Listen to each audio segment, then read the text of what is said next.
Vermintide. Now I know that what is this? That this patch came out a little earlier, so it's no surprise for you probably that I'm talking about, you know, the 4th class for, or who's this guy? Zalspire, I think, which is the warrior priest, and I was really hoping for this. Unfortunately, in Vermintide, for every little weapon cosmetics, you have to buy the DLC. I wanted to have this because, for example, for Kruber, I don't like any other of the classes, and I only play almost exclusively this Grail Knight, and I love it. I love the Dwarf Engineer, also my favorite class, because not bad all these, but I like to spray bullets, and this guy can do it. This was a question, but I like it. I also like this one because I think this character received Javelin. And you know, the Javelin is basically an unlimited source of ammo, so you don't need ammo because you can bring it back or conjure it from thin air. Of course, you can only keep 3, but with certain talents you can have more, and you can continuously throw this thing.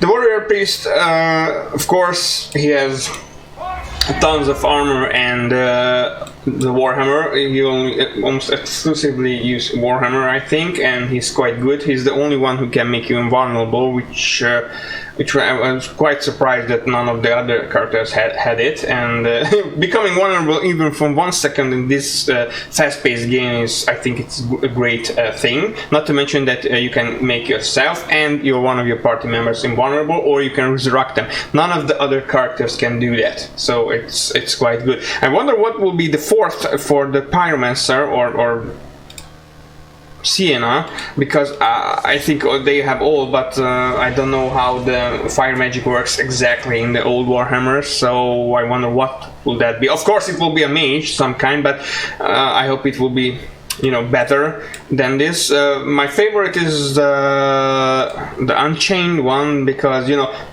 in most cases when you fight, all the mobs will come to you, so you don't need to go anywhere. They will come to you, don't worry, and they surround you and your party very easily, and this guy or girl can blow up basically anything, and he also can transfer 50% of its damage to the overcharge, which is good because it's like 2 health bars in the same time. Unfortunately, you have to be very careful, because if you take too much, you blow up, and in higher difficulties you blow up your own party also. Now let's go. So these are my favorite characters, exactly the last one. Here I have equal love to the Bounty Hunter because of his shooting abilities and his ult, and also for the Warrior Priest, because I love the Warrior Priest somehow. In the old Warhammer, he's an absolute beast in my opinion, and as you can see I have dual hammers. What do I have? 1 second. Dual hammers and the great hammer. One, of course, for clearing all the normal mobs. Interesting because every kind of hammer that he has basically good for armor piercing. It doesn't say it here.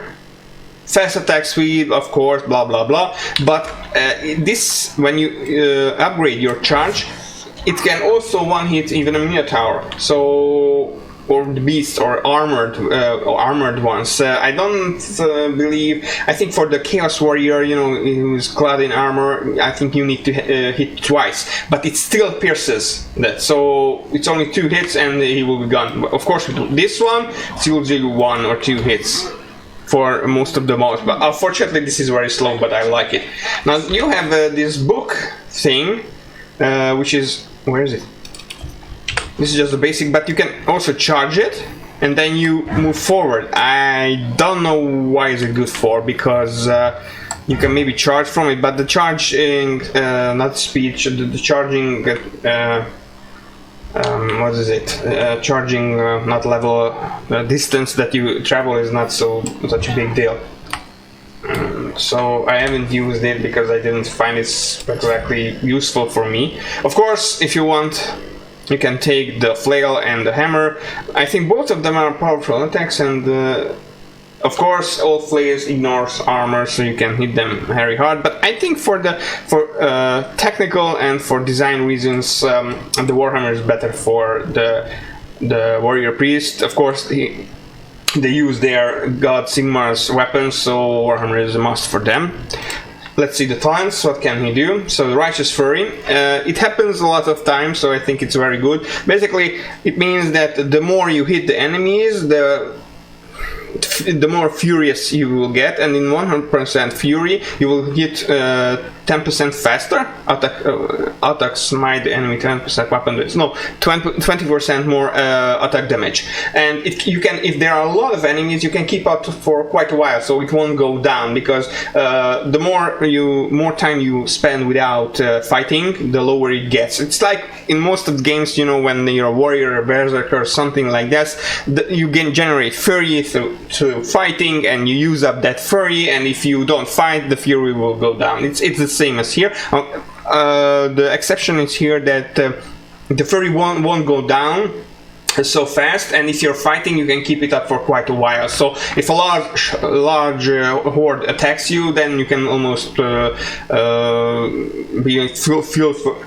full fury for the whole fight, so it won't go down because you're always fighting. Shield of Fate, this is make you vulnerable, of course, for 3 seconds, 5 seconds. What's this? 5 seconds. Upon and the good thing is it not only gives you a shield, but it also explodes. So you can make a good strategy with it. So, for example, one of your friends or some of the idiots go in front. I will kill everyone. Of course, he would die normally. But if you put a shield on him, first of all, he won't lose health. Then everyone will be around you and your friend.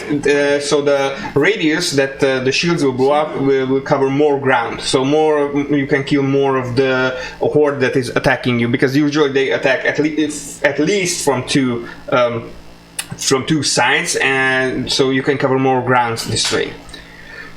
So the first thing is always connected with stagger, 1 swing, 2 swing, depending on you, temporary health, or blast hands if you heal yourself. I don't know why it's the same for everyone. If you heal with first aid kits, all the other members receive that. Hooray!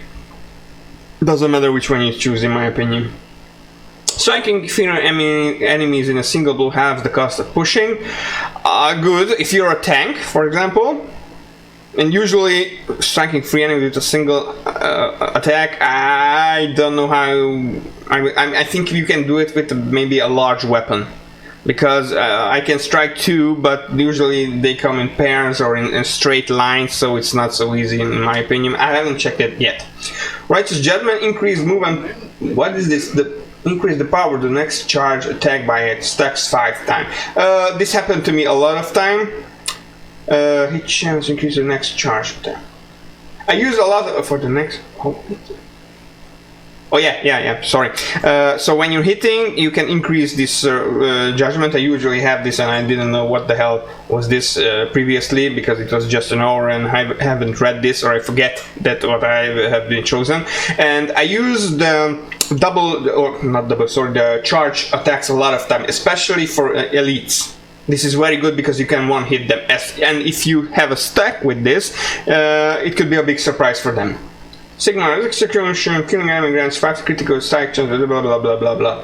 Killing an elite enemy. Of course, unfortunately, this is a double-edged weapon in my opinion, because you are a melee fighter. If you have 1 or 2 ranged characters and they know what they are doing, they will be a lot of problems getting you into the fight. So killing an elite, or it's just for elites. Okay, so killing an elite will be a problem, because usually they grab you or pounce on you, so it won't be so easy. At least not so easy like for the ranged character. He looks and he shoots, he's dead. And usually they do that, so I don't think that it's very good for you, because I don't think you will be able to hit too many elites. Of course, that's just my opinion. First enemy always counters stagger, deals stagger damage. It's always the same for every kind of character, every kind of mastery, so choose one of them, I don't care. This will give you a flat amount of total power. I use this, I haven't got a foggiest clue how or when. There are certain or better clips about and tutorials that how exactly the stagger damage or the stagger works here, so which one you choose. Okay, here, pushing, send out the Holy Shockwave on pushing during Righteous Fury. Of course, it's good. It sends out a shockwave, staggering enemies. Good, combining with with all the other things that, for example, what kind of damage do you do to staggered enemies? Unfortunately, Righteous Fury need to be active, and it's always a question because usually I like to keep the Shield of Fate as a last resort, or when really low-level enemies just horde around us. Because if you, for example, there's a situation where you could easily kill a horde, and then few boss comes or an elite pack of elites or something like that, and you would need to use the shield, and it's not ready yet, then it could be the end of your team. So it's also a double-edged sword. Smite now triggers after 1 second, gain increased stagger strength, blah blah blah blah. Smite, empower smite. I haven't got. Yeah, oh, here, smiter. Okay, it's not clear where's the smite. Each killing during Righteous Fury restores health for party based on the health of the slain enemy. Oh, this one is good. I think that it's one of the best. Because we left off. So, from Fury Fortitude. This is one of the best in my opinion, because as it says, each killing during Righteous Fury restores health to the party based on the health of the slain master. This is not the, what you might call it, this is not temporary health. This is basically health.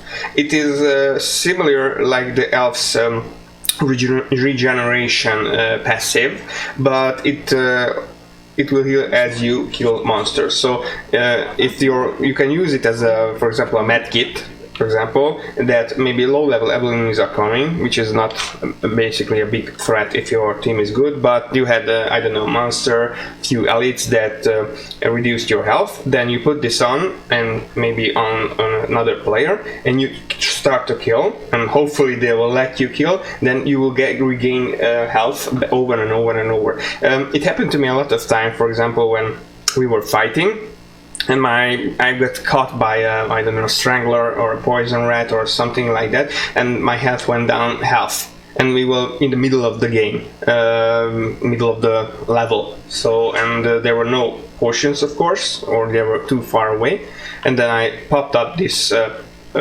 Shield of Fate, and I started to killing, and I noticed that my health was back on full. I don't know how much did the other guys receive, or my teammate, but only one horde was enough, or one rush was enough to regain all my health. And if you have potions, for example, that can increase your ult regeneration. I have a medal or trinket, I think, that basically gives me, no matter what potion I drink, it gives me all the buffs, but for a shorter duration. So I will fast, I will have a greater attack speed. I think it's better because for me it doesn't matter which potion I pick up, I get all the benefits from it. Because normally I would go for the, this purple one, which will increase my ult regeneration for a longer time, but I think from half one potion, because the duration is slow, is not so long, so maybe 50% slower, something like that, the duration there, but it's still more than enough, so I can use it, my ult normally, no matter who I play, I can, in a one rush, I can use it twice, which is more than enough in my opinion. So I think this is one of the best, and it is good for all the builds, because this make you a field medic. Okay, this one, level 25. Blesses the party with 35 increased critical strike damage. I think this is an active buff, Critical strike chance. It's usually good for, I think, for the ranged characters and for, of course, for the closer ones also. But usually they will play maybe a tank or something like that. So they prefer more the stamina or the health. It is a question. Good for critical strike build. I think it has good with this skill. Killing grants 5% critical strike chance. So you could tune up. You already have 35, and with this one stacks up 3 times. You would get normally another 15. So you get 50% just by your passives. And this is not to mention that your weapons, your your weapons and trinkets could also increase the critical strike chance. You could go over 50 easily just by your passives. And then this, as I mentioned, it doesn't count your weapons. Thus, the party with 25% increased stagger power, good for stagger builds. Of course, it will help your teammates, not just you. So if you have something like the smiter or the mainslay, and it plus 25%, and for example here also the righteous fury sends out the holy wave with stagger. This is also a viable build in my opinion. Bless the party with increased max health. I would usually do this because you never know how good is your party. It doesn't matter on which level you go, you could still get noobs, and the level of the player, as you see, or the character, it does not reflect how experienced he is. So he might be a 35 level genius dwarf, but he never played, for example, Huber. He could be a level 10 or 20. And you would expect that, he's not ready for the champion levels, but he already know the tomes, already how to fight on champion level, etc. So you never know. Of course, he could be a noob, of course, also. That's why I would say that it's very hard to get the max health or the health usually, because you need potions, you need medkits, you have these things. If you don't have the elf, then there is no regeneration. Of course, from the elf you need that specific character to have to also receive some generation, and he must have also that specific passive or talent. Not to mention also there's a possibility when there's Kruber you with the Grail Knight that you would get regeneration, but you never know. So of course I think for the regeneration you need to kill a monster or something, so it's a high level enemy, and if there's no monster on the level, then you won't get that regeneration, for example. So it's a problem, and you will probably see the monster through the middle of the level, but you have to get there. And if your team is inexperienced, then there would be a problem just getting to the half of the level. So it's a tactical decision basically. That's why I say that this is better, because giving you max health it means that you and your party will be able to go further and take more damage on. Of course, this is my opinion. I think from here everything is good. The critical strike and the health, I think it's better. Stagger, it's an option, I would say. Shield of Fate, of course the last one, the best one. Now that's 8 seconds and allows the target to trample through lesser enemies in the effect. Well, it makes you basically a Minotaur with a shield. Talent is good for if you're cornered, then you can freely move through enemies. It could be an escape for you, and it also lasts longer. So it's basically, I think it's for escaping a sticky situation. Okay, United in Prayer, which one I use. Shield of Fate always affects Zod Spire as well, basically you. So one invulnerability is good, but 2 is better in my opinion, because this way you will always able to help one of your friends. So even if you are using it for offensive things, like usually I do, for this fury healing and smiting and killing everyone because of his because of his shield explosion, I think. Because as I mentioned here, this I think is necessary, because usually the shield will go on you always, or you will put it on someone, but with this talent you will put it on someone. It doesn't matter, one maybe who's in trouble, who do you think is charging in, and you will also get it. So this way you move 2 separate ways, and you can kill with the passive. Also, it keeps you alive, and his passive, the explosion, will kill more enemies. I think it's a win-win situation. So the last one, Common's Gift.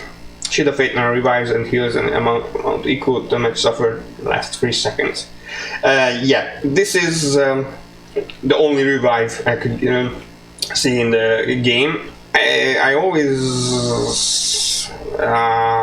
always think, or it was a difficult situation for me to choose from these ones, because this one is good, but this one is better. It's basically a free get out of jail card, and you always have bad situation, even with good teammates that maybe he didn't see the rat or the Gatling gunner or the assassin typical, and you would able to resurrect it instantly, basically. Of course, it's a question if he or she would be able to get out from that situation, so that's a question, but it's a real powerful spell. But I choose this one for the sole reason that I'm a little more offensive in this way, and I need to keep my friends alive, so I won't let them die, and then I don't need to use this, because in this case I always have to think about it, that when they will fall down or when they will fall, I will use it and revive them. Of course, you have to be close. You have to see them. You have to kill a lot of enemies to reach him. And of course, the ultimate has to be full. But in this case, if you are with a good team and they are not in a very difficult level, then it is possible that you will never use your ult, not even once, because you're always thinking, oh, I have to wait for someone to fall down, then resurrect him, which is powerful, but in the meantime you will not protect your team with the faith for the invulnerability when you would need it, and you would not kill a lot of rats or chaos warriors with the explosion, so you never use it. It's totally up to you. Both of them are very powerful. This is also good, but compared to these, I think these are much better. I use this because I usually have faith in my teammates, so I will put one of him, and I will always get it, so it makes me also vulnerable. Even if I'm in a sticky situation, I will target one of my friends, and he will also get it, whether he need it or not. It's not a problem, but I will still get it. So it's 2 for 1, basically. That's why I'm using it. Of course, this is just one of my talents. You can, you can make a stagger talent, you can make a heal, just like I did. You can make a critical talent. It's cool because they're so different.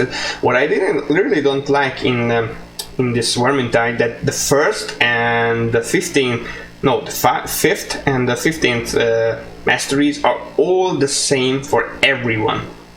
Last hands, it's just the name is different. It's always heal yourself, hitting multiple enemies, temporary health, or hitting one enemy temporary health, depending on the health of the enemy, smiting, stagger, different kind of stagger, and the enhance, so the flat amount of power that you will get, and all the others are the real ones that differentiate from one in each other. Of course, crafting, where is it?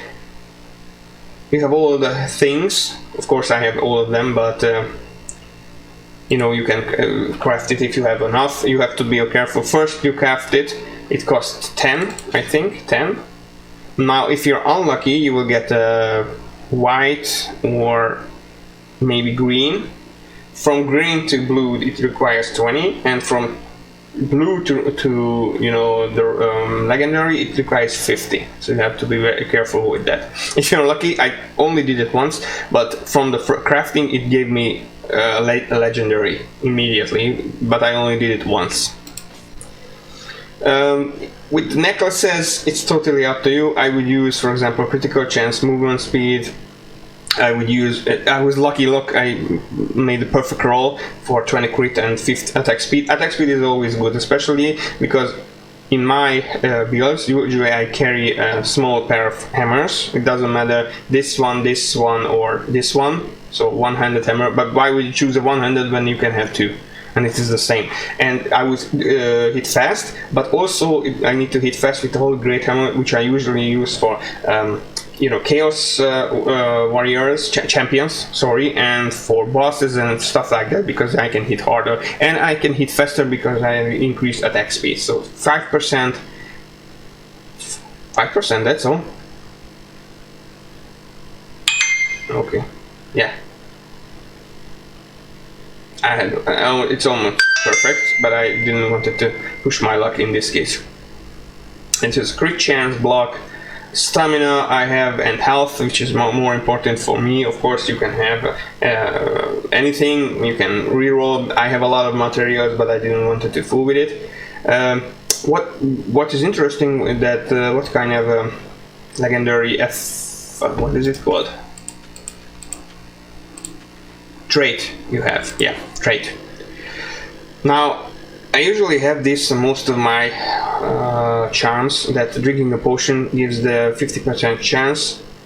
In fact, yeah, this is what I have. The potions that I drink, I have all the effects, but the time is reduced at 50%. It's basically good because you will always have potions, and I've seen a lot of players, even though they were maybe potion of speed, strength, or something like that, they left it there because they thought that it's not good for them, because they don't need the potion of speed, for example. Usually everyone is going for the purple one, which will decrease the cooldown of your ultimate spell, or some of the melee characters going for the potion of strength, and they always leave, in many cases I see, they always leave the potion of speed, for example. That for me it doesn't matter, because I receive the strength, speed, and the ult at the same time, so it doesn't matter for me, and I can give some to my friends or for my teammate, and I think it's one of the best. For the trinkets, I use the explosion. I use this explosion because I like to throw grenades, and the bigger the radius, bigger the explosion, and more people or enemies die. It is especially effective, in my opinion, for the engineer, because he can hold up to 3 grenades. And with a different talent, I have for the engineer, I have the talent that it doesn't matter what kind of a grenade I pick up, it's always an immolation grenade. So I will burn everything. It's quite good. And for this, I usually have this for all my characters. Chance not to consume healing item. Of course, it's only 25% chance, and see that after the few patches, I see rarely working. Maybe they nerfed it, but previously, from every 3 bottles that I have, or medkits, one came back for me, and in certain situations it's very good when they are scarce, the resources are scarce, you need to heal up, and then you can, for example, you heal yourself, and hop, there's another one, because you didn't use it, and you can heal up your teammate, or pick up a tome, and he can heal he can heal herself. So this one. For the hammers, melee strike reduces carrier skill. I think it's one of the best for him, because the more you can use your carrier skill, the more time you can be invulnerable and kill everything. I think it is true for all the characters. So I think it's one of the best for the weapons. Of course, you can choose any of them.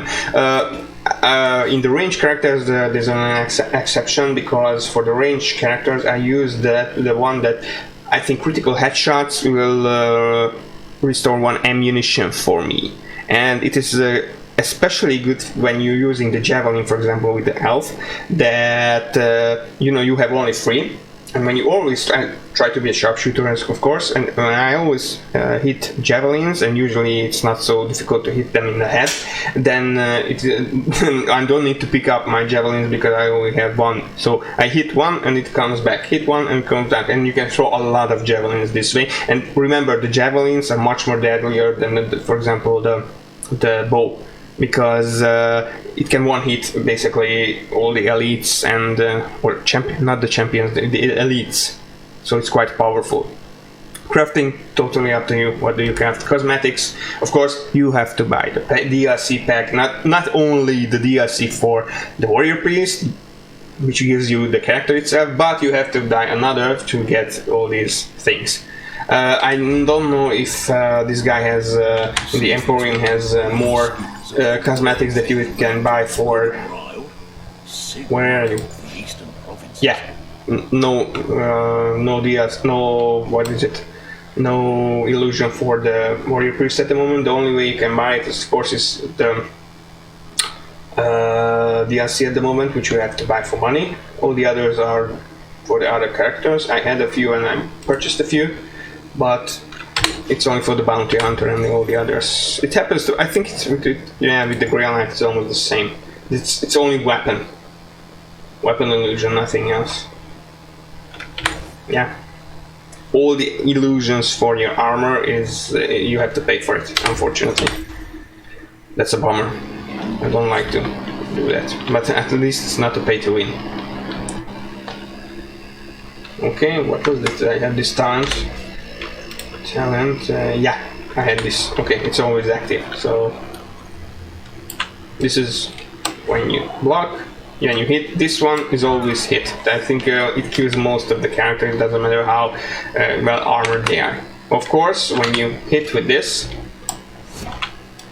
I think it's more like a sword when you swing, and at least it seems to me like that.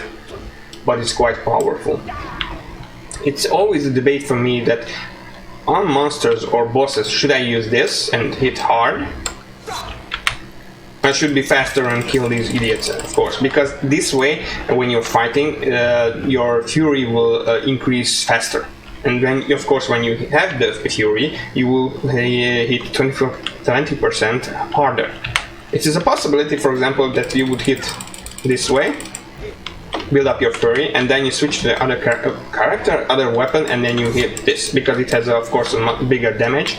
And it can do more. Of course, you have to be aware when, you know, everyone is charging at you, you have to boss fight, you have to manage your health, you have to resurrect your team or protect them, and then you have to remember to switch the weapons, of course.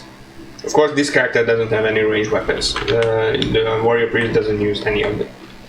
This is fate that protects him. So, this was the warrior priest. Next time maybe I'll show you some gameplays, because I really love this game, and I'm looking forward because let's hope that in 2022 they said that Darkscythe will come out, you know, the 40k version of this one. Unfortunately, we didn't hear anything about it since the trailer, or since we know that one of the famous writers are doing its story. Which is a bit disappointing, because there's a big hype for this game, and I wonder what kind of build, because it's the team that is doing the Darkscythe is the same team that did Vermintide, so the mechanics will looking familiar, of course, with 40k weapons, but it says that the ranged weapons will have more impact on it, so it will be 50% melee and 50% shooting, and there will be a new thing that you will have to use sometimes stealth, because the armies in there are much tougher, or in a much larger number, and sometimes you have to sneak away, which is interesting, because in this game you always fight against a horde, so there's no surprise, and you can still kill them. Unfortunately, they have laser weapons, Gatling guns, and all the plasma cannons that one hit and you die. So I wonder how they implement it in it. Well, thank you for your time. Goodbye.